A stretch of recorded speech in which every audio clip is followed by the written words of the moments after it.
Good afternoon. Welcome, everyone, to the meeting of the short-term rentals. Order? Order? Okay, I've called you to order.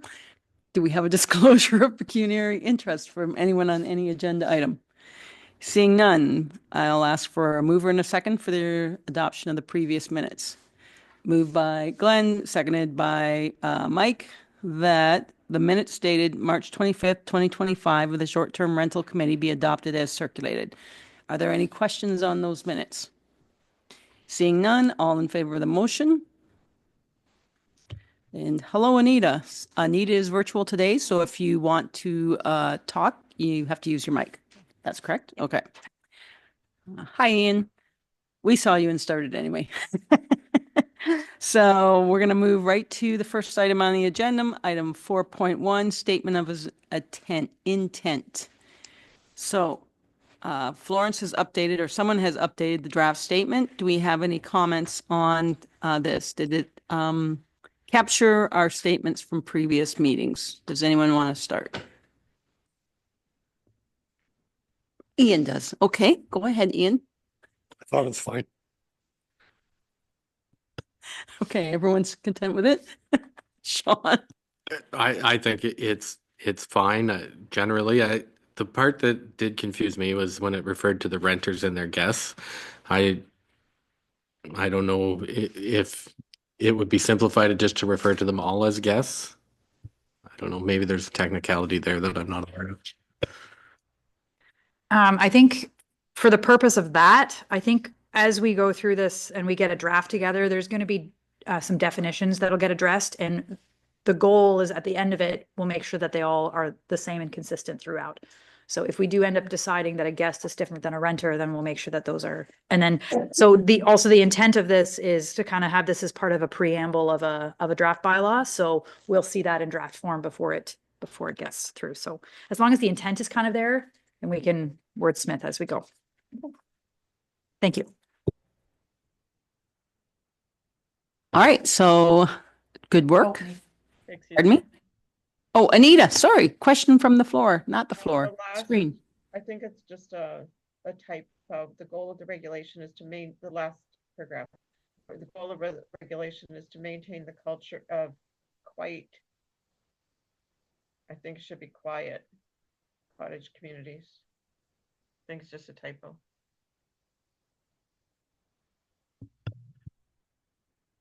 Any other edits or comments? Seeing none, we'll move on to item 4.2, short-term rental in waterfront Ontario. Okay, was that your request, Mike? Did you want to speak to it? Yes, thank you. I ran across this document and I thought it might be of interest to the committee because the Federation of Ontario Cottagers Association did a survey dealing with the short-term rental issue. So I thought it might be of interest to see if there are any items or issues that they identified that we had not, come across in our discussions and our survey. And I think the good news is that a lot of the things that they identified, we have also identified. A lot of the action steps that they commented on that municipalities are taking are actions that either we are considering or have already thought that it's a good idea, like the licensing and the demerit point system. There's just a couple of items, if I may, just to speak to, and it would be on, I guess, our agenda package 15, which is an excerpt from their report. And again, in the middle part, it references, Just hold on a second, Mike, while we all find it. Oh, sure. Yep. So it's page 15, Page 15 of 42. So again, the middle block there, it references public consultation.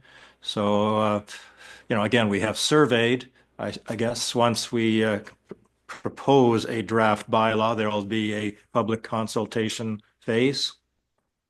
I'm not sure that's a question, I guess. It's a valid question. And the next bullet point, it refers to education and awareness. And I think we've identified a couple of times that is, critical to going through this particular process. The next bullet point deals with licensing and registration. Again, we're obviously embracing that particular point. The one that, the paragraph underneath that is a final note. It does make reference that potentially there is significant staff time involved, and that the municipality must be clear about their objectives for regulation and the instruments that they will use to enforce these regulations. So I think that's just a heads up for us and the township as far as going forward with any type of bylaw. The other item, just to draw your attention to, is page 16. And this was a shopping list of various municipal responses to managing STRs and bylaws and so on. And again, I think we have identified a lot of those, but there's probably a chunk of them that we still need to discuss, whether we embrace the concept or we dismiss it. As far as, again, most of them are in the middle block, as far as setting minimum, maximum days of rental, whether there is a maximum number of bedrooms that can be rented, where there's a maximum number of occupants per bedroom. So, there are some items in there which I think as we go through, what are some of the the regulations or the requirements that we deem appropriate. I think that's a bit of a checklist as far as us to make sure that we've at least thought about them as we go forward. Thank you. Okay, thank you. Now, Florence, Mike has raised 3 previous points about public input, education, license and registration. And then the second part was about the short list and looking at that. How would you like to handle those questions? Like, are we doing public input? Are those talking about it in the next meeting then? Are we talking about it now or? Well, what I would suggest, I think largely what you had mentioned, Mike, was kind of in the context of how we'll look at them moving forward. The public consultation piece, I feel that after a draft has been developed, that's when we would say, and the committee could decide how they would like to do that, be it an open house or have some kind of consultation period where there's feedback received or something like that. But I would suggest that short list should be kind of just kept in mind as you're going through piece by piece. Okay. Not necessarily dealt with specifically. Okay. And so we'll talk about the public input afterwards, the education piece after we have the draft. How would we get it out there? Like, keep that in the back of our mind then. And the licensing and registration. So the goal is to get the draft first and then come back to these comments of Mike's. Is that correct? I would suggest, yes. Are you okay with that, Mike, then? Everybody agree? Okay, great. Thanks for this, Mike. Then we can move on then, right? Correct? Sure. Yep. Okay. So item 4.3, the draft sections of a proposed STR program. Okay. So if we go to item 4.3, we can all have a look at that. And whoever wants to comment first, feel free to raise your hand or I will call on you. Okay, go ahead, Mike. Again, sorry to monopolize. Please But- do. The question actually first. So the registration requirements as they're laid out here, do you envision this being the text of what will be incorporated into the bylaw at some point, the draft bylaw at some point? So yes, this would be what would be inserted into that draft. So this is kind of pieced based on the 6 bylaws that we've looked at. This kind of is a bit of a mesh of them. Most of them are fairly consistent, with a few exceptions here and there. Just a note to clarify that some of the definitions will change, won't be the same here over. And once we've established those definitions, that'll just get swapped out. So this isn't necessarily, my vision of how it is. It's just I've just consolidated what there was, and that's generally what are considered the registration requirements in the municipalities that we've looked at. So if they're to your satisfaction, or if you'd like to have them adjusted or another piece put in, or if there's something missing, I will say that the registration requirements are a little bit different than some general requirements that are kind of attached to it. So this is what you specifically need in order to become a registered, as opposed to the rules by which you must abide by while you're renting it out. So this is just to get the license. So would it be easier to go point by point through or just everybody pick out what they do or don't like? What do you, I guess my question again is this the appropriate time to do the editing and wordsmithing of the process? I would appreciate that, yes. Okay. And that way, any of the changes that are requested can be brought back. And then when that final draft is brought forward, that will be included. so Mike, So you with the comfortable chair's taking the lead? permission, if. Take the lead and we'll all happily follow along. Okay. Can I scooch over? Anita, sorry, I wasn't looking your way. You're okay with this approach then? Okay. Okay. So I guess I looked at this again as being part of the bylaws, and I thought that it would be appropriate if it kind of followed a certain order as far as, first of all, identifying who the parties are that are going to be impacted by this registration process. So obviously the first bullet point, payment of the applicable fee, no issue there. Point number 2, there is a completed application. And just a question I had there is, will we be ultimately looking at a draft application as well?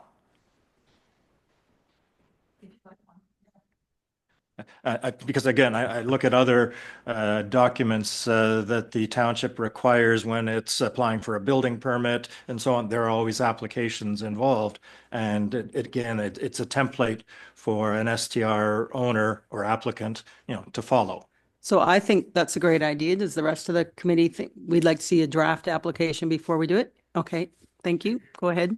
Point number 2, into some wordsmithing here, a completed application form that will include each owner, comma, tenant, comma, applicant and or agent's name, etc. And the reason I mentioned tenant is because we come back to tenants later on in our definitions, because the SGR, it could be a long-term tenant that actually is the applicant for the STR. And then just the latter part of that, the address of the short-term rental, telephone numbers, because there could be multiple individuals involved, and email addresses. At this point, then I jump around. I figure, all right, we dealt with paying the fees, doing the application. Now, who are the potential parties that are involved in completing this particular application? And again, I think Florence has identified the fact that potentially there are 3 types of legal entities that can apply, for an STR license. One is an individual, and I think the only reference to an individual would be that would be the bullet point or paragraph number 5, and I would make that number 3. And started off by saying, if the applicant is an individual, proof that that applicant is at least 18 years of age. Okay. So that would be lead off with 3. My point 4 would be the old point 3. And again, I would lead it off by saying, if the applicant is a partnership, the name and address of each member of the partnership, as well as the name under which this partnership intends to carry on business. Period. Okay. My point 5 is the old point 9, again, leading off, if the applicant is a corporation, proof that that corporation is legally entitled to conduct business in Ontario. I guess the question I had was, do we list A and B as proof that that corporation is a legal entity? I suppose if it is a corporation, that information should exist or be readily available. So Can I speak I was to okay that? leaving that in. Can I speak to that? Of course I can. I'm the chair. I'd like to speak to that. Carry on. So our STR is, thank you, Mike, is owned by a artisan of incorporation, as is our personal farms. No, not our personal ones. Our corporate farms are this. So initially, you have to supply this information initially, but my question is a certified copy of an annual return. So neither the government nor anybody else asks for an annual update of a corporation. Like if your directors change, you have to file with that. But otherwise, this would be a one-time, one and done, right? Like, I'm not sure that we've ever had I'm not sure that wording is correct, the certified copy of an annual return. I'm not familiar with calling that that.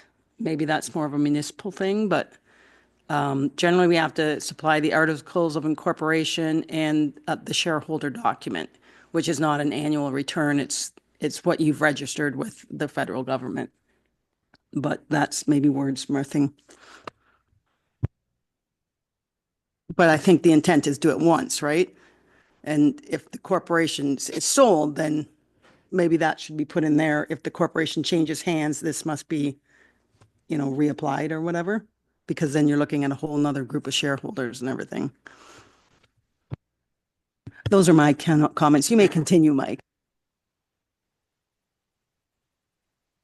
I am. I'll have to ask somebody what they mean by that or what they receive for that. Cause to me, when something says a certified copy, it means a very important document. So, an annual return, my brain went to income tax, but is that the municipality's business? I'm not sure. Like specifics, like yeah. that particular, like maybe, I'm not sure what that is. So I'm going to clarify Yeah, what an annual return And I think is. that's my point. We've never been asked to supply our income tax return to someone wanting information on the corporation. It's none of your business how profitable I am, really. Which is why I don't think that's what that is. So Yeah. I'm just going to clarify what that means. Okay, thank you. My next point is dealing with number 6, which is still number 6, that if the applicant is not the owner's written authorization permitting the applicant or agent to act on their behalf. Number 7 would be the old number 8. If the applicant is a tenant, the consent of the owner of the property.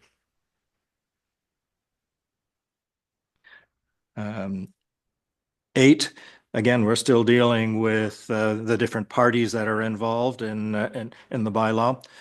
We've talked in the past about identifying a responsible person, somebody that is going to respond in case there is an issue. So that is the old number 7, which in my numbering is now number 8. The contact name and phone number for the responsible person as defined in the bylaws. Mike, Mike, Sorry, Anita, go ahead. I was gonna ask Mike if he'd be open to having not just the contact name and phone number for the responsible person, but also an alternate as well. Does that seem reasonable to the committee that like there should be a second person on there? Really, for anything legal, you always have a second person. So I think that's a great suggestion, Anita. We can put it in and see if we still like it when it comes back around. All right. My number 9 refers to number 4, and actually I don't have a solution or an answer for this one. It's more of a question. We're asking for proof of ownership of the property. Since the municipality is dealing with these properties, isn't prima facie proof of that the tax bill? So do we just ask for a copy of the tax bill? I'd like to speak to that because as a grant writer, they often ask for proof of ownership, and the proof of ownership is a tax bill for grants. So that seems pretty reasonable. Yeah, because what's stated there is rather lengthy and potentially complicated as far as looking for copies of the deed and title registration and so on. So however you want to wordsmith that as far as referencing the tax bill. Well, could we just say proof of ownership and a tax bill is accepted? I don't know. Because only the owner is going to have the tax bill, right? Nobody else should have the tax bill. Yeah, We've go also ahead. talked about the possibility of tenants running a short-term rental as well, right? So, Well, yeah, and Florence, go ahead. Mary's right. Like the tenant won't necessarily have a copy of a tax bill necessarily. But to But me, would they yeah. have the owner's authorization? I think I'd like to reword that, take a stab at rewording that, because at the municipality, we just have to open the roll and we see who's on it. So I don't see that we should have to ask for proof of something that we already have. maybe some kind of declaration that, they are obviously the owner and they are the ones who, something to that extent, but I find it a little bit burdensome for them to provide something that we already have. Yeah, I think it's a good point because I think we need more than the owner's written authorization. Like it needs that nobody could forge it. So we want to make sure the owner actually knows that he's giving permission, right? So if we're not requiring them to say, okay, give me the tax bill so I can apply, then there has to be some more wordy thing so we don't know somebody's just signed somebody's name on it. I mean, sometimes an application says sole, like a sole individual, but when you open up the roll, there's 3 or 4 people on it. So anyway, I'd like to look at the wording of that because I think that's a valid point and seems a bit redundant.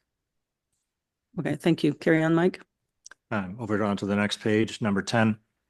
There's often some confusion as far as what is, especially lakefront properties, what's the front and what's the rear of the property.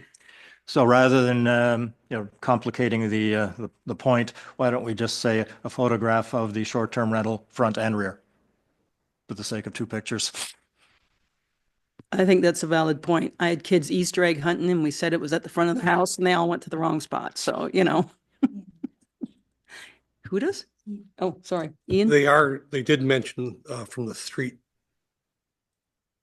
in that, taken from the street, so I think that's more for the guy coming along to do the inspection or a nuisance call. He can actually identify the property from the picture, but that's just my take on it.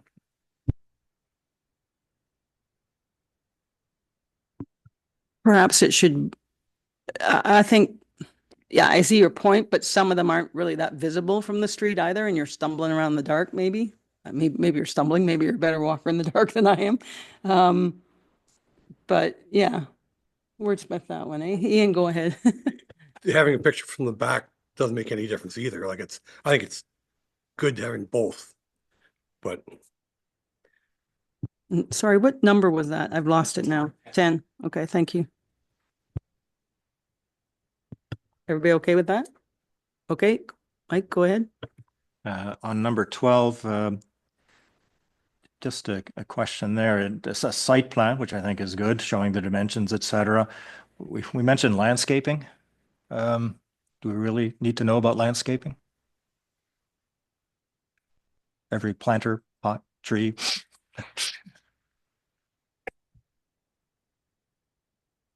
That kind of begs the question, what would they possibly mean by landscaping that they would put that? Are they in a grove of trees that they shouldn't have cut down or what are they trying to, is it trying to make it for the inspector to find it easier? Or I wonder what that original intent was. Maybe we could look into that, Florence, and see why we want to know about their flowers. And then I just carried on as far as after questioning the landscaping. Oh, sorry, hang on, Mike. Go ahead, Sean. On this Can I? particular point, Okay. all buildings and structures on the land, including decks, septic or holding tanks, septic beds, dimensions, etc. Just to be clear. Mhm. Okay. Yeah, go ahead, Mike. I just wanted to clarify. So the request is that the drawing would be drawn to scale. I think that having a drawing of the property to scale, like an official site plan drawing, could get quite expensive for the operators. I'm not sure that it's necessarily reasonable, but I think that if there was a drawing that was legible and had the dimensions and laid out what the requirements were and showed that it meant that or met those requirements, I would like to at least give some consideration to considering a not to scale drawing.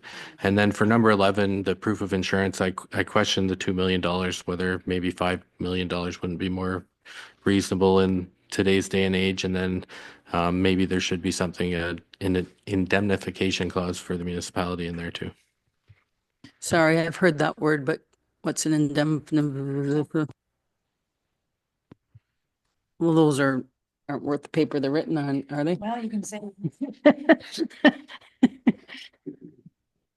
Madam Chair? Yeah, Could I just ask, Mike, you've had a little experience of that word to explain it. Sorry, the indemnification Yes. part? Yeah, actually, if we can just park that for a second, because I actually do come back to that later on as far as our declarations are concerned, so. So you'd And like as far as to- the 2 million, I agree that 2 million these days is a little on the thin side. But again, if we're dealing with individuals that are cottage owners, I'd be surprised if there were too many that had more than 2 million at this point. Because those are, personal insurance type clients. Yeah, go ahead, Sean. I would just say that in interest of the owners, it may be in their best interest to consider more than $2 million. Let's park that and think about that and maybe I can easily find what that price difference is. I don't think it's great. But yeah, Mary? That was my thought, just in terms of costs. If owners, if we're asking them to register, there's a lot of expenses. There could be a lot of expenses, and so you want to keep them down for them so that they're palatable. So Yeah, Kingsbridge just reviewed our insurance policy and that it's really quite negligible for once you get to a certain number, but I mean, don't quote me on that, but it would be in the low hundred, not a whole lot more than that, or you'd be a new insurance company, is what I would say, but that's to check it out. So we're gonna park the indemnity thing and we're gonna continue with your chronological list. Is that correct? Okay. And sorry, as far as the 2 million and going beyond that, it is actually quite inexpensive at a personal insurance level and again, I'm going back 10 years with my past experience, but it's probably in the tens of dollars as opposed to hundreds of dollars on a personal level to buy another million or two. Carrying on, I had no comments on 13, that's parking management. So sorry, Mike, to interrupt. So far you've been saying the chronological order, and are you saying that going forward it really doesn't matter the order, or am I keeping track of what we're thinking here, or we're just now commenting on them? I've kind of caught up again as far as the numbering Yep. system here. Okay. So Okay. the first page, I rejigged all the numbers, but Okay. this page I'm kind of following the same numbering that you Okay. have here. Thank And you. unless I've messed up my count, it should be okay. Okay, thank you. So my next point would be number 17. Actually, I just lied to you. 17, I would actually move up to follow immediately the site plan. Because we're asking for a site plan, the next logical thing might be a building plan. So a building plan indicating all rooms and spaces, including locations for all smoke alarms, carbon monoxide alarms, fire extinguishers, and exits. So an overall site plan, and then the building plan is the next component that we're asking for. So the numbering is now all out of whack because I just moved that one. I will actually move on to what it was number 18. And more of a question on this one. The proof of septic system maintenance, inspection, etc. Are we going to ask for that, or are we going to rely on the ACW inspection program that's currently ongoing? I think it'd be a bit of both, because by next year we would be starting our third year of the COSEP program. So not everybody would have been caught up to that yet. So I think the most recent something within the last 5 years, be it that COSEP program or like a private inspection. Or what they would do is they would call in, say we're licensing for an STR, can we get COSEP moved up for our property? That kind of thing. So I think one way or the other, if they've had an inspection done in the last 5 years, proof of that, or have the COSEP inspection done. But again, to me, it would be at the satisfaction of the officer who's issuing the license. So could we just put proof of septic system maintenance within the last 5 years, COSEP accepted, and then if they question that, say, well, do you want yours done early? We can do that, like we don't want to owners kind of. explanation, because after the next year, we won't even have to say that, right? Because they'll all have been inspected in theory. In theory. Everybody okay? Yeah, Ian? When's ACW going to go through them all? In 5 years from the start? Is that again, just the game plan? I think it was 6 years total, but they're working on the lakeshore first. They're in their second year of the lakeshore. So I think the sentence is fine. It's either co-sip or else they did their own private or have something else. Because this won't come into effect for another year and a half, whether we can move straight ahead or not, so. Yep, Mike? So maybe a reserve, a further opinion on the septic system, because I do come back to other inspections at the very end of the recommendations. So Okay. if we can, again, park another one there for a second. We're getting good at parking. Carry on. And actually, number 19 kind of follows that as well, as far as the wet inspection, which is perhaps easier, or maybe not easier, but at least more commonplace, because anyone with a wood burning appliance is going to have their insurance company down there, on their case as far as providing a wet certificate. So can I ask a question at that? Just because I know Kingsbridge had one and it was so prohibitively expensive, we welded the fireplace shut, right? So are these inspections, these wet inspections, are they good for so many years, or how do they work? Does anyone know? Like, I'd hate for them to get an inspection and then 10 years later, it should have been done again, but it wasn't because nobody thought about it. Like, is that a question we need to find out? Ian? Our insurance company's never asked us until we put a fireplace in the barn or a wood stove in the barn. And we just did it once and it wasn't expensive, like $200 the most. And he came in, installed the chimney and everything else, so. Go ahead, Mike. I did a major overhaul on this number 20. Apologies. We have a sworn declaration from each applicant, owner, and tenant, if applicable, acknowledging and confirming that they understand their responsibilities as a licensee. Because it could be they're the applicant, potentially the owner, the tenant, that they're applying for this registration. And at some point, the applicant becomes the licensee. They're the ones that are being granted the municipal license to run an STR. So all of these individuals, applicant, owner, and tenant, are confirming that they understand their responsibilities once they become a licensee. That's part A. B, that the premises is used primarily for residential purposes.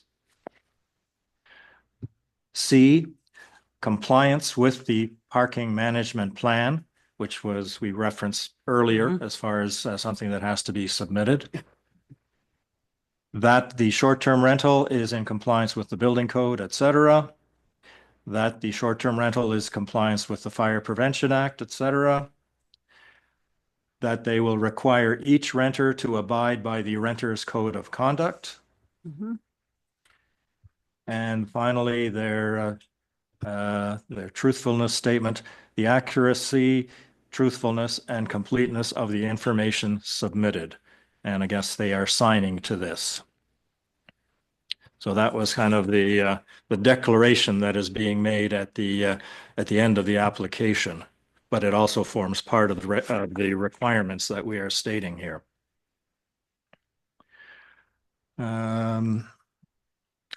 I added a couple of other items. My number 23, copy of the licensees. So again, the applicant has now become the licensee. Copy of the licensee's instructions and information to the renter. In other words, that welcome sheet and the renter's code of conduct. And okay to go on? Okay. I'm very grateful I have this recorded, just saying out loud. to come back to one item that we had in the parking lot, the issue of inspection reports. We have the issue of the wet inspection, an electrical inspection, which I think we talked about at the last meeting, whether do we or don't we? And then now, just recently, then the septic inspection. So what's direction do we want to go in as far as asking for these inspections? And if I can just carry on to come back to the other parking lot item, and that is that issue of the indemnity agreement. So again, we're asking the applicant slash licensee to attest to the fact that all of this is true. And one of the other statements that they're signing off on is, and again, I'll read this, the licensee shall indemnify and hold harmless the municipality for any injuries or damages resulting from non-compliance with the Building Code Act and the Fire Protection Prevention Act. So in other words, they've already signed off the fact that they are going to be in compliance with those acts. And if for some reason they are not in compliance and something bad happens and everybody gets dragged in to court, then they are providing their indemnity and hold harmless to the municipality. I probably may not have too much sympathy there because they said they were going to be compliant. If they were not, if they didn't have smoke detectors, if they didn't have a CO2 detector, and somebody dies in the premises, well, that's on them, my opinion. Thank you very much, Mike. You saved us all a lot of work, but maybe the rest of you did it. I didn't. I have a question. I know the chair's supposed to go last, but I don't have a really good grasp of some of these technical things, so I have questions so that I can fully understand the conversation that's going to happen.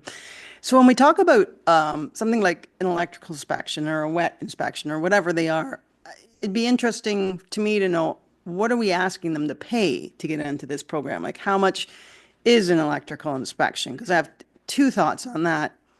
Having worked with enough old farmhouses, not me personally, but my son's also an electrician, I believe that there were a multitude of buildings that were wired by non-qualified and people following code. So there are buildings in existence that you wouldn't want to get an electrical inspection of.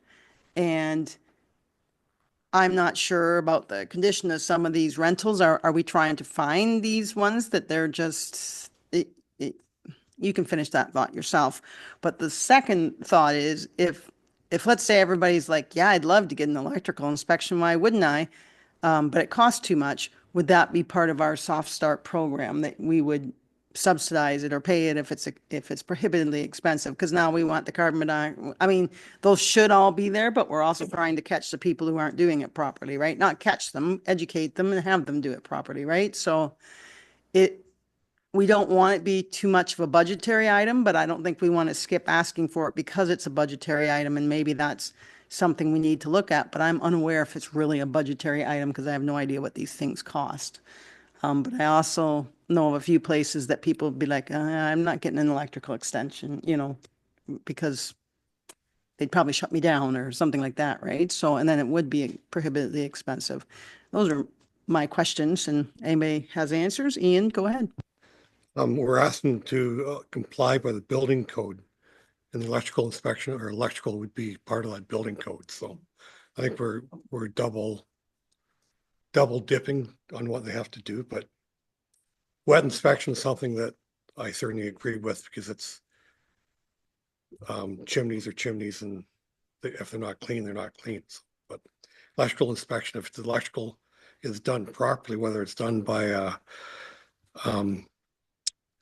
what's the proper term for the electrical guys that can do it? Not certified, but they have to be another grade above that.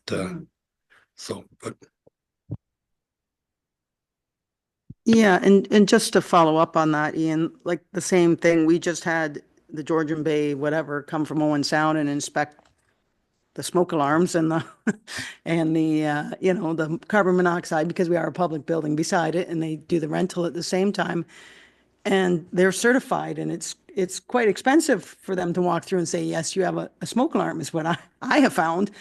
So like, what degree are we asking of these certifications? Because you'd have to rent a few weeks to pay for it, I think, if we're asking for it. Well, I think we should probably ask first time, but then after that, how often are we asking them to prove that they put batteries in their smoke alarm, right? Like, is that another question? I don't know. It is a question. Is it a good question? I don't know. Florence? I think that when we're offering a program by which, you know, landowners or owners are responsible for making sure that visitors are having a good, safe experience, you know, you'd want to almost do everything you could. And I get the cost of that, but, you know, I find there's a balance here between the interest of the owner and their expenses and the expectation of the visitor to have functioning proper equipment when they're being rented. You know, and having someone certified to do that is more or less the guarantee, as opposed to the neighbor who says that he knows how to do it, kind of thing. Just. And I guess to me, that comes back to then a budgetary item, because what we don't want is it to be, we want them to do it properly, which is going to cost money. We don't want the ones who don't want to spend the money to now be like the ghost taxi cabs, right? Where you can get a ride from a college student instead of paying the taxi because it's cheaper because they didn't do it. And we don't want to start a secondary industry here either. And again, risk our residents in that. So I guess that comes back to, I think we should do it the soft start. And hey, if you sign up the first year or two, boy, we're going to give you a break on costs or help you to make sure that it's a safe space and become revenue neutral eventually. Like when you start any program, it's not revenue neutral. And I think we need to think hard about that. Those are my comments as a counselor, but there's only one of me voting on that. Madam Chair, if I Yep. could, and I agree with that, and we don't want to drive this underground. Mhm. We want everyone to be compliant, and that's the balance in what we request. Due diligence without going overboard. So, yeah, somebody else is saying, who, are you pointing at each other, or who am I calling on? Okay, Mary, go ahead.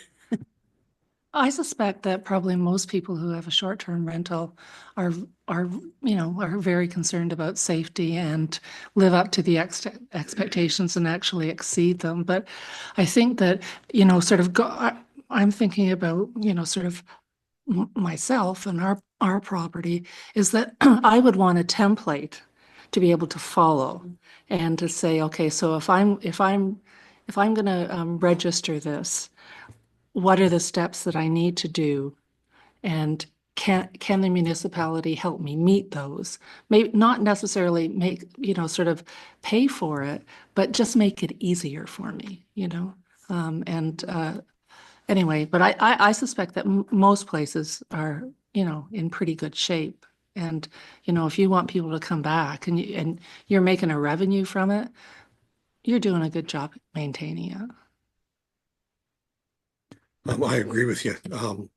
If we're going to drive some people underground, they're only going to rent their cottage out for 3 weeks, 4 weeks a year. They don't want to go through the paperwork, let alone start paying to have stuff done.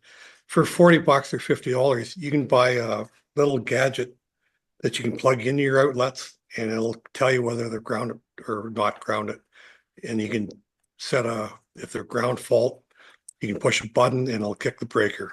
There's inexpensive tools out there, but to get an electrician to come that's certified to come and do that, especially from Owen Sound, then you're paying a lot of travel time. But it doesn't take long to check your outlets to see if they're working properly. And there's other stuff they have to look at too, I'm sure. But those are the main things I would think would be outlets and whether they are grounded properly. But Okay. that's just from my background knowledge. Thank you. Anita?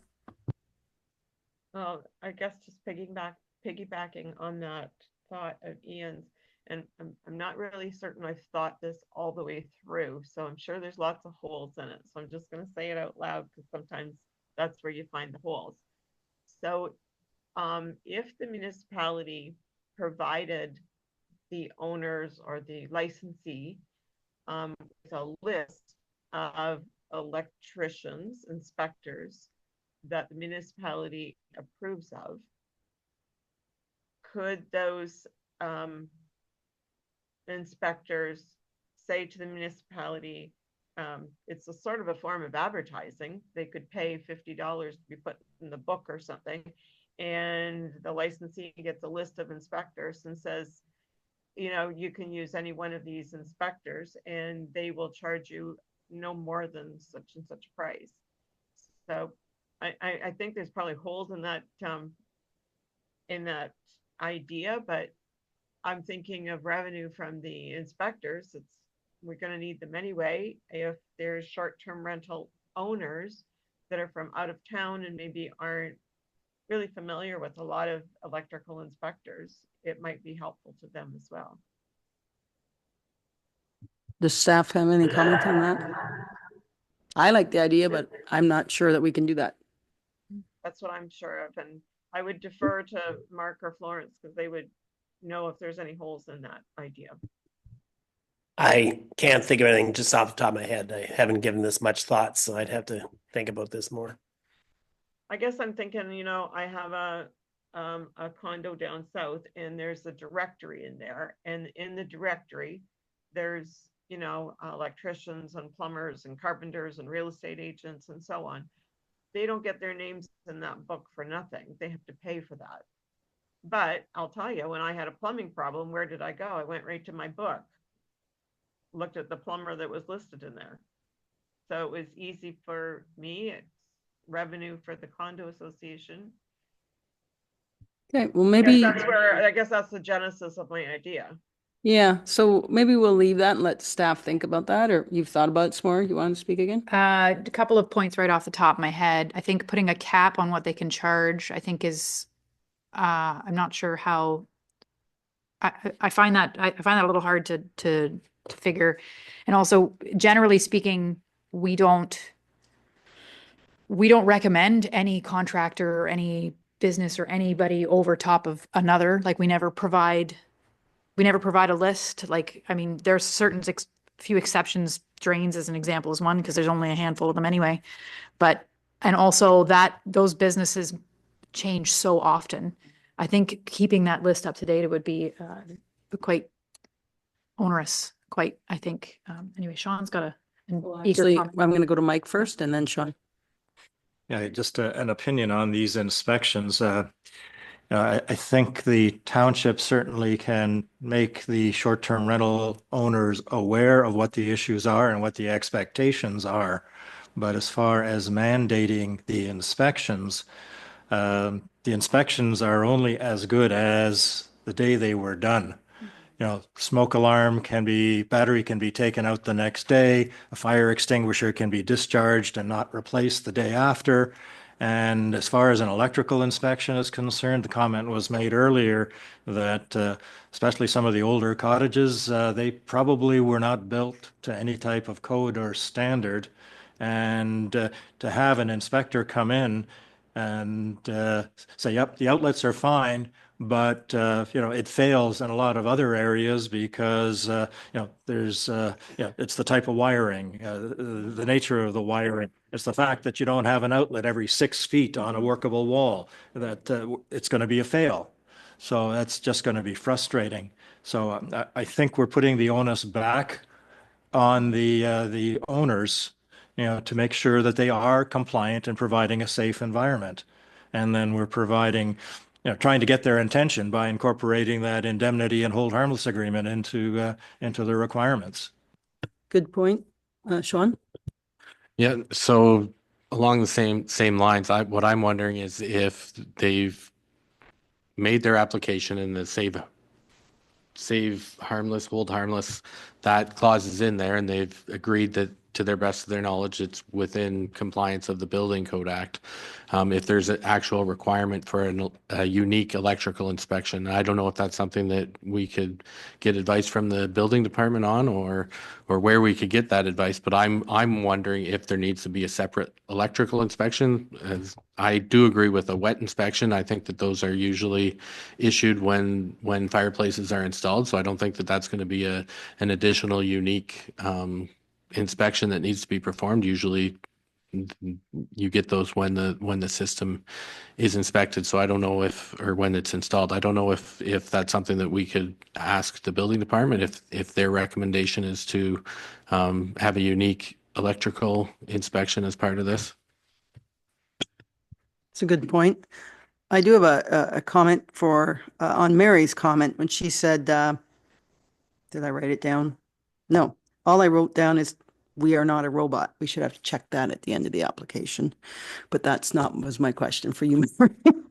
Did I say that? No, but I couldn't help thinking it when we got to the end. You're supposed to check it. You said something about making it the checklist, make it easy. And I immediately went to, well, we adhere with the building code. I don't know what that means, and I'm a counselor. What exactly do I have to adhere to? Like, the electrical is included in it, but what else is included? It says, like, I think to make a checklist, including or whatever, right? Or otherwise, I'm now going to the building code trying to figure out what I'm supposed to do. Does that make you? Okay, well, that's what I mean. I mean, we're asking you to adhere to something which I'm not even aware what that something is.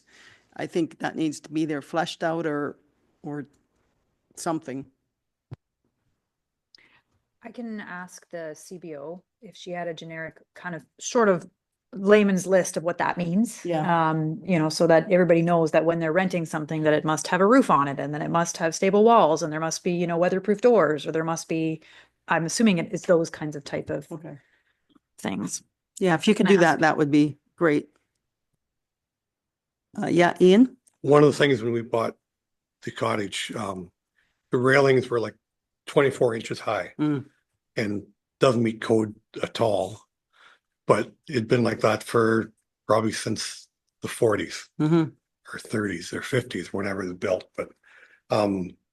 But we wouldn't even keep it for ourselves that way. Like, again, some of that goes along with common sense and what you want to have and what you want to provide for your people or your friends. And again, whether it's you're renting it or it's a family cottage and you've got grandkids, you still want it to be safe. So I think a lot of us, we're beating ourselves up for stuff that, unless they're corporate things and people just don't care. I think that a lot of these particular scenarios would also come to light as a result of a complaint. So when you have a renter who is dissatisfied with the condition of the place that they have rented, they're going to advise the municipality that, the licensee, isn't, the stairway doesn't have a railing. This is unacceptable. Whereas they have declared and that would, spark an inspection on our end, and, their license is in jeopardy, or the demerit points come into play. I think it's difficult to write that down short of saying you're complying with the building code. And I mean, we also have to keep in mind that the bylaws that we have are all enforced based on complaint. We don't have active inspection that goes around knocking on people's doors looking for these things. So until we receive a complaint from a renter that says, hey, there's no railing on the staircase. Okay, well, all of a sudden you've told us you're not compliant with the building code. So then those actions would come from there. So I guess that's my complaint on keeping things on the onus of the owner. Yeah, no, those are valid points. I think, Ian, what you're saying is correct, and Mary has mentioned it too, and I know that we are clearly trying to do everything correctly. What we're trying to do is not penalize the ones who are doing correct and educate the ones who are not, so that everyone has a safe and a good experience, right? So the good news is, I think once you fill out this paperwork, you don't have to do it again, right? Right? Unless you get in big trouble with your demerits, I would think. Is there any more comments on item 4.3? Yep, Florence? So what we'll do is relive the first portion of this meeting through listening to the recording, and then I'll redo this one. My question is, I think what we'll do is we'll take all of the pieces that we do end up, and we'll bring them back as one after we've reviewed the different sections. So this won't come back until we have the first draft. Okay, so. Moving item on to item 4.4, education material. Sorry, we're still looking at We're still on 4.3? I would hope so. There's still, Oh, because rats. I was we've hoping to turn the only page. looked at the registration requirements. Oh, There's still the righto. definitions, there's still the parking. So, I mean, we can take some of these pieces and look at them next time if it becomes too much. No, we still have time. I was Okay. just jumping ahead because I'm like that, an overachiever. Okay, let's go to the proposed definitions. Ian, you don't need to laugh at that. That is true. Okay, proposed definitions. Does anyone have any suggestions? Mike, it's okay if you do it. I know you have them. Just And run these with are it. all editorial in nature, except for the last one. As far as agent, it means a person duly appointed by the owner or tenant, since there might be a tenant situation. Okay.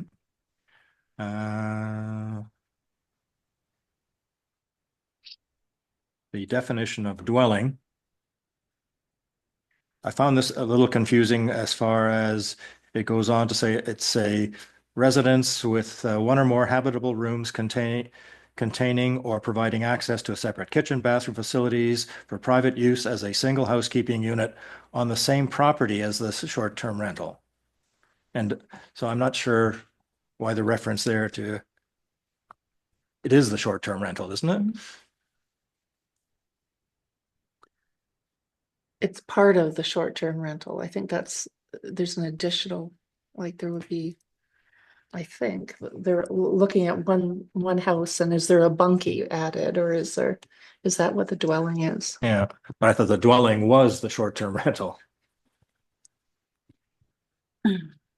So I read that to mean that some perhaps more rural areas or more with a lot of little properties have like, it was built small because it was, didn't need a building permit. And then they put the kitchen over there and you have to walk outside to get to the kitchen, but it's considered one unit when they rent it. That's how I took that, because I stayed in a place like that in the Thousand Islands. So there was ones that had kitchens and ones that didn't have kitchens. And they were identified as either both one unit or you could rent them separately. That's how, just because I stayed in one last year like there, that's why I interpreted it that way, but I'm not sure that we need to do that. For simplicity, we could literally take out on the same property as the STR. Just for simplicity. I see lots of nods. Yeah, I don't think that takes anything away. I know we were wrestling with the issue of guests. We do define it here. A guest means any person on the premises who is not a renter. And I guess where my mind was going with this is the renter is the individual that signs on the dotted line on that application form. That's the renter. So we come back to a definition of renter later on. So if that's the case, then renter should be capital R.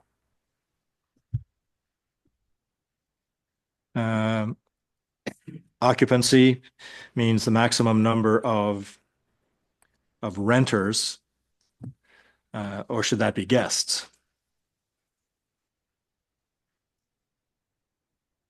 Because again, if we're defining renter as the person that signs, there's other people that are actually going to be living in those or staying in those bedrooms. Would we change it to rentees?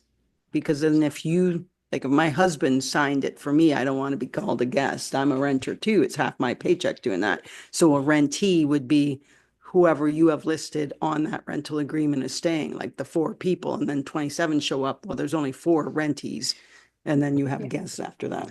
Go ahead, Florence. So my thought was that the guest means any person that's not a renter. So you have a list of renters. You say to the STR owner on their application for rental that you are going to welcome, Florence and Nathan and Clara and Gus. They're all 4 of them are coming, and their guests are Susie and Mary, who are coming Saturday afternoon to come to the beach.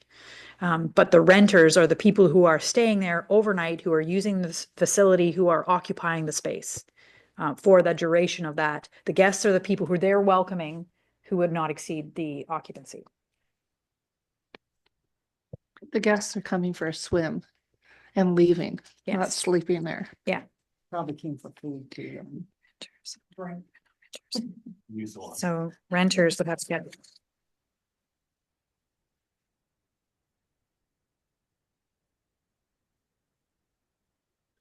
Should the definition of guest then be expanded a little bit? Means the person on the premises who is not a renter. So I accept your definition that it's Yeah. everybody that's kind of involved in staying there over the weekend or whatever.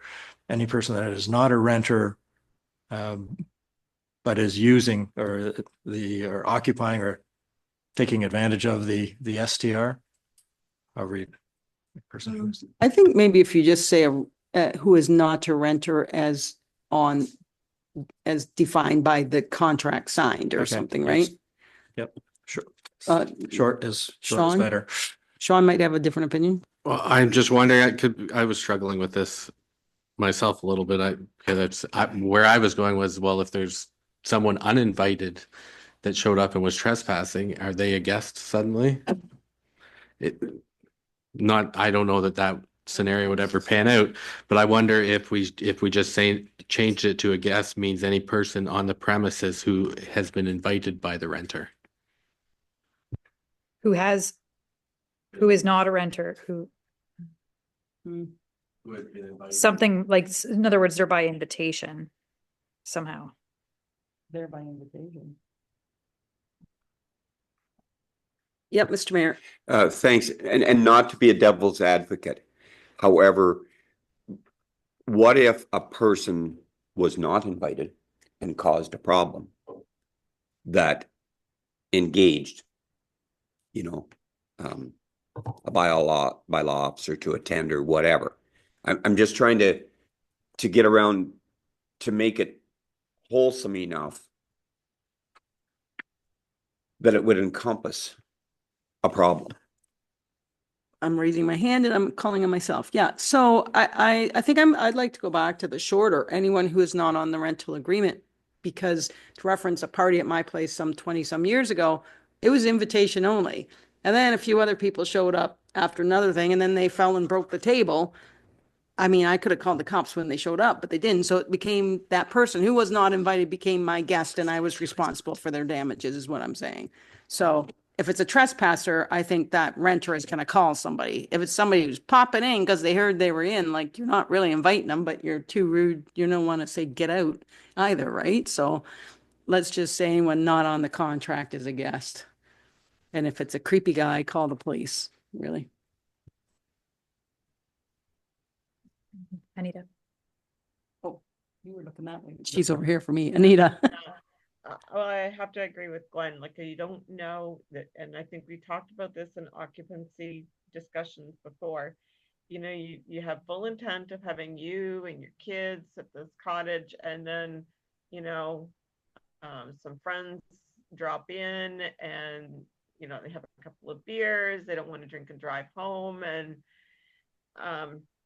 this is a slippery slope when you start defining this, I think. And I think we've all discussed how occupancy is critical in this license, this regulation. And I think that the occupancy, the meaning of guest, the meaning of renter with the capital R really needs to be well defined. And people that drop in uninvited, unexpected, needs to be really well defined. It's my experience in talking to short-term renters or people that live in areas where the STRs are a problem. It's oftentimes the drop-in guests. that are not invited? Florence. Guest means any person invited by the renter who is on the guest means any person invited by the renter on the premises who is not listed on the rental agreement. And further, should not be spending the night. Because that increases the septic system and increases the possibility of bylaw infractions like bonfires, noise, parties, excessive drinking, and so on. I'm not sure how we would police that. I think that if they're coming and sneaking in and sneaking out in the morning and they haven't wrecked the place or turned on the bylaw, like, I mean, the bylaw, I think it's to give it teeth. If these people show up, then we have something to say, yeah, but you were not supposed to do it and therefore you will be charged, rather than how else will we know if they're spending the night if they didn't cause a problem? And I know the septic is one, but we are doing septic inspections. I'm not trying to be draconian here. We're trying to give people who see infractions teeth, someplace to go with it, right? Well, maybe that's a separate bullet then. You know, there's a definition of a guest, a definition of a renter, and then there's a definition of, you know, in such cases where guests appear or show up uninvited or are not paying renters. Maybe that's the word too. A paying renter or paying guest or whatever you want to call it. It will become the responsibility of the person that signed the contract. I'm going to go to Florence in just a second, but wouldn't the renter's contract sign who would be sleeping there and there, and everybody else is automatically a guest who sleeps there?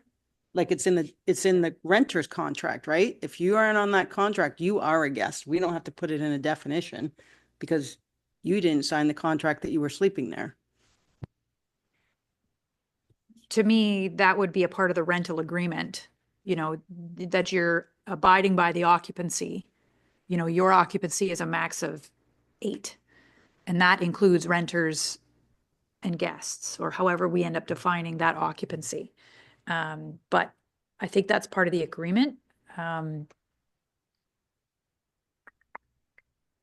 think what I'm wondering if this part of this needs to go on because I think we're jumping into different definitions here, and I think we're muddying the water a little bit with some of them. There's also another piece which I debated on bringing back, but in light of there's the registration requirements, but then there's also the general regulations of what's required at a short-term rental. And I think that this piece is kind of bridging into that.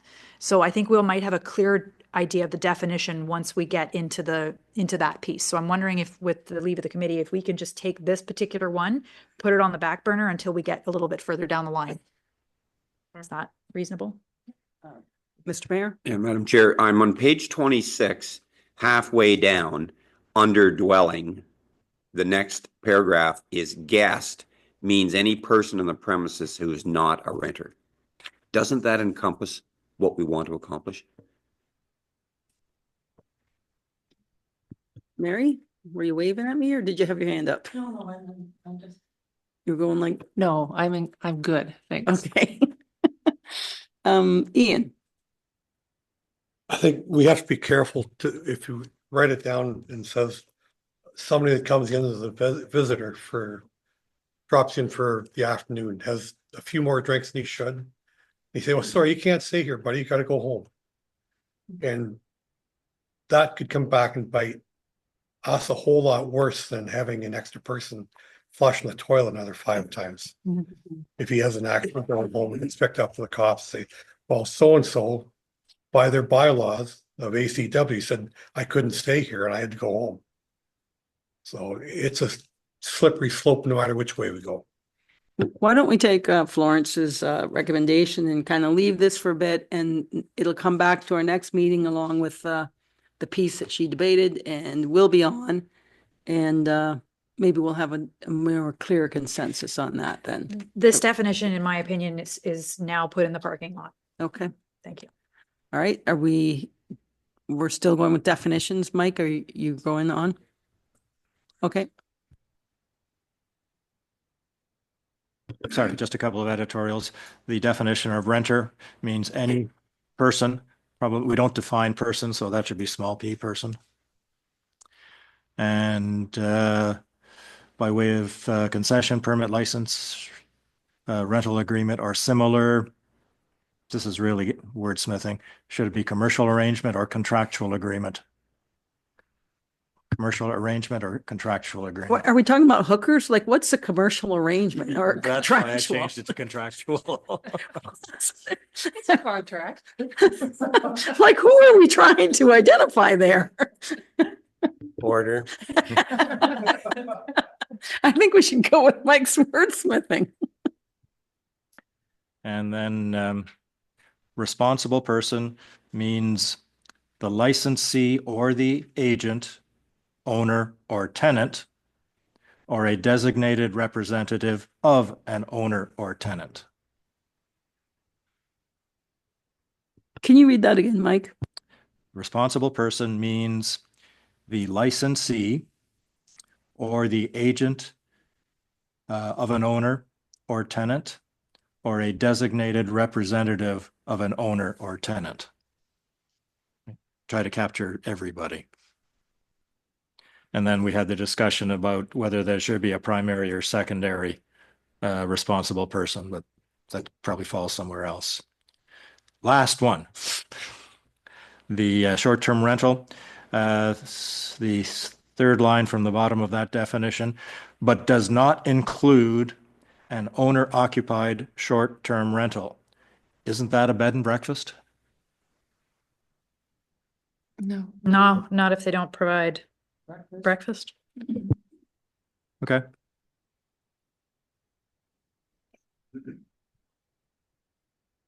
And when we come back to look at definitions again, a suggestion that maybe licensee be defined as well.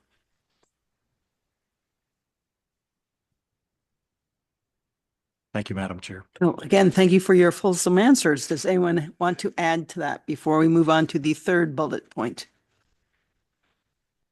Oh, Mary, you're not just waving. Okay, yeah, go ahead. I'm just wondering about the responsible person. So that's referring to the person that's the short-term renter, or the responsible person, like the person who is paying to come to your place? Because obviously, you know, when you do a short-term rental, you know, you sign a contract or you make an agreement with the person that owns the property or whatever. And so then they're the responsible person for making decisions while they're renting, right? Is that what you're talking about, or is My understanding of the responsible person was if there is a problem, you know, the septic system is backing up, Okay. who is the renter going to call that there's a problem? Okay. And again, for the bylaw to determine as far as what is the response time, if you will, for the responsible person to either attend or make contact to deal with the issue. And that's your understanding as well, Florence? Yes. Okay. All right, then let's move on to that third bullet point, the parking considerations.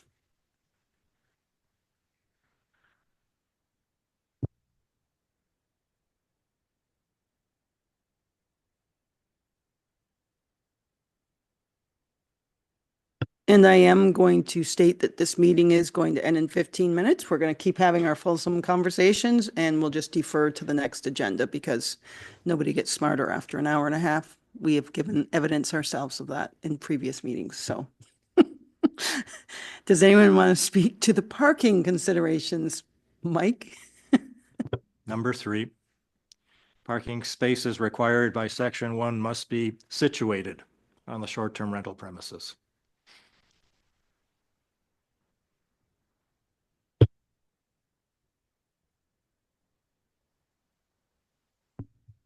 Any other comments? Any more?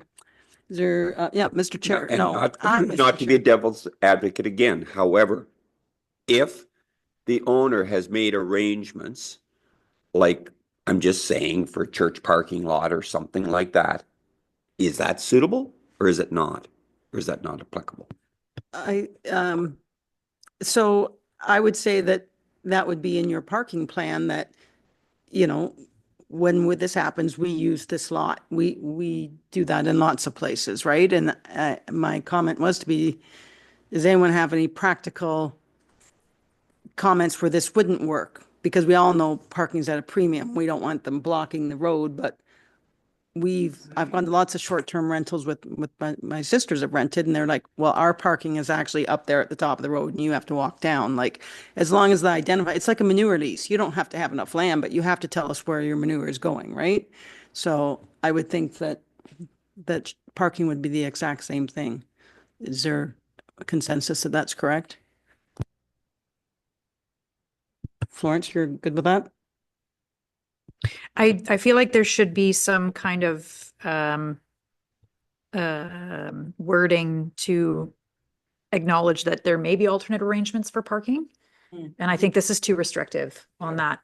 The language here is too restrictive. So I would suggest with leave, I will add something in there about, you know, or a parking space, something to the agreement of the licensing officer or something, so that the parking management plan is approved in its form, whether there's an alternate arrangement or something. So I think this is too restrictive in that regard, because maybe we do need to put an extra car down the road with the agreement of the neighbor, and they agree. Again, we have to be mindful that this is about making sure that, like, all of these things are complaint based, and where there's a problem, we know that that has been dealt with, right?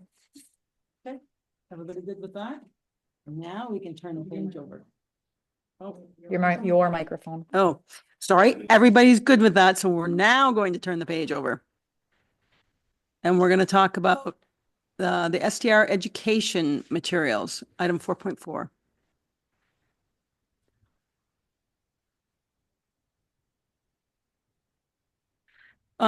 So I have a question about this, Florence. Where did you find it? Or like, where is this coming from? This was definitely Kelly's laneway, so I'll let her talk to that one. So I did a Google search, and this is some of the information I found on the internet that people have created. I like the graphic ones, the easy to read. Then we would distribute, and then ultimately it would be hung at the short-term rental on the fridge, so then people are aware of the rules and then hopefully abide by them. Because if they don't know the rules. So I'll go first, just really a quick one. Trash removal. Like, I like that, dispose of trash in the proper place, but everybody has a different proper place. So would there be a section to write underneath here, this is where you put it, you know, so we could fine tune it without, like, this would be a great template. And then there should be a place for the actual STR to write down where their proper places are. That's the first one that caught my eye, because we have very specific garbage ones at ours. So Mary, sorry to jump ahead, but sometimes I get to do that. Go ahead, Mary. That's okay, you're the chair. Kelly, I really, really like those. And they're friendly and they're welcoming and really positive. So I think that, like, that's a really good thing to work towards awareness and promote, you know, encouraging, you know. I really like that one the best, actually.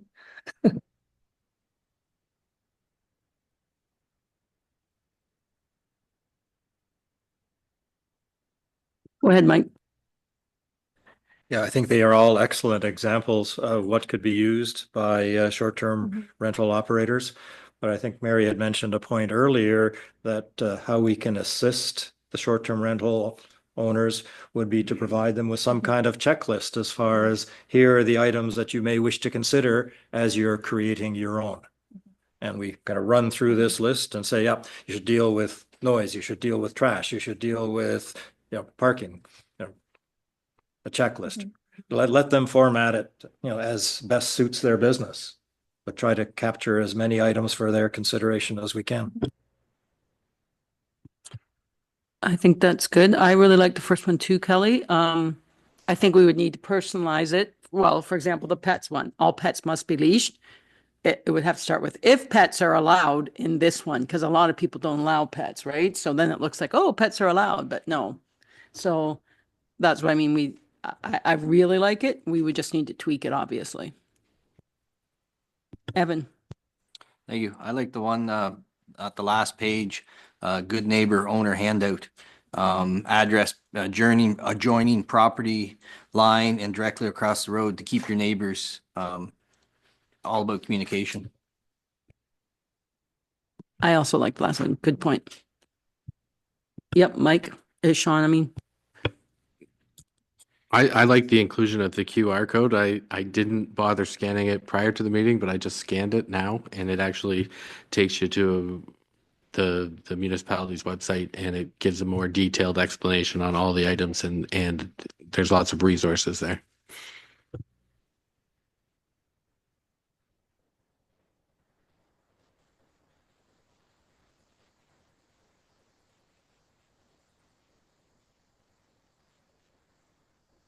yeah, I like that too. I like the fact that you can call, or if you like scanning things with your phone, you can do that. That's a good idea. Any other comments on these? Okay. Florence? So I'm gonna suggest that maybe the committee, we get some personalized stuff for ACW, maybe created a couple based on the documents and the notes that we've talked about today, just to see where we land with that, if there's something interesting. We may not have a site that has all the QR code stuff available on it, but the idea being, maybe even if you clicked on that, you would see these 6 documents or whatever, or be directed to yeah, so maybe we can work on that. Okay. Everybody's okay moving on? Okay, item 6 or 4.5. This is a letter that Jennifer Whaling sent to me. I asked her if I could share it with the clerk and include it as correspondence here, and there you go. Does anyone have any comments about this? Apparently, these sessions are really watched. Hello, everyone at home. No. Did you have your hand up, Sean? No, you were just waving. Mike? Just a question. She references 2 per bedroom, +2. I'm not sure what the +2 means, but is that something we still have to get our heads around as far as maximum number of bedrooms, maximum number of occupants per bedroom? Subject for another day, then? Yeah, I think we put that in the parking lot a little while ago, didn't we? We did. There's a few items that are in the parking lot. I think once the next piece after this, I think would be some general regulations, which would include something like that. So I think based on what we've got, I guess that's a bit of a segue into the new business item. Is that what we'd like to see at the next meeting, is the start of the general regulations? It sounds like we're flowing into that pretty logically. So we will see, Kelly will tweak that, the 2, I guess the last one and the first one. Is that what we're thinking? Are we going to take any items out of the parking lot, like occupancy, or are we going to wait till we get a little further down the road? I think we might see that in there may be a few of them that might pop up in the general regulation. So let's bring that one forward. We will look at clarifying what an annual return is under number 9 in the proof of the corporation. Clarify, some landscaping, what does that mean? And then also the idea was maybe to have a draft application of what an application would look like. So that shouldn't be too onerous. So when we talked about leaving licensee versus renter versus guest, because there was another piece coming, that's the general thing you just talked about coming back next. So on the registration requirements, we're really clarifying the individual versus the partnership versus the corporation, for the corporation in that order, and then articulating that in the application form. Is that what you mean? I was talking more about Anita's comment about whatever Anita's comment, it must be close to 6. What was Anita's comment? Anita, what was your comment? Would you like to make it again? About the occupancy? Pardon me? The occupancy, yes. Yeah. That would be covered in what is coming next month? Yeah. I'm just suggesting that it really needs to be tightened and well explained. because that seems to be one of the top things that the committee identified as, problems when there is problems with short-term rentals. Florence? I think for the purpose of the next meeting, we'll bring back the definitions. And then we'll keep that as a kind of a running tab, because as we go through different sections, you'll see some definitions that might need some tuning. So we can bring that one back and see if some wordsmithing on our part will help. Yeah, because it's hard to get right wording about occupancy if we can't nail down what's a renter and what's a guest and what's included in occupancy and what's not. So I think those kind of have to go together. Does that make sense? Yep. Sean had a comment. Yep. Sean, oh, not Sean, Mike. You both did. Sean did. Yes. I think it was covered. Thank you. Now Mike does. Will next meeting also we wrestle to the ground the issue of what has to be inspected, whether it's wet, fire, electrical? Is that kind of incorporated into the general section as well? Okay. Yeah, you were gonna see if Joy could give us just a brief, what is the building code that we're asking them to, or no, or? We'll have a conversation with her about it, but I think the end result will be that we're gonna lean on, the fact that the owner agrees that they are in compliance, and that when things are, when there are complaints, then I think that's where we're probably gonna lean on, because the more you think about it, I think that definition is gonna be pretty broad. Okay, Mike? Would Joy be able to comment on the Fire and Protection Act as well? Thank you. I can ask. Okay. Any other comments? Okay, let's move on to item 6, which is scheduling the next meeting. I'm wondering if we could have it again at 4:30, simply because there's a dress rehearsal for this play I'm in that night. Is it okay if we try one more at 4:30?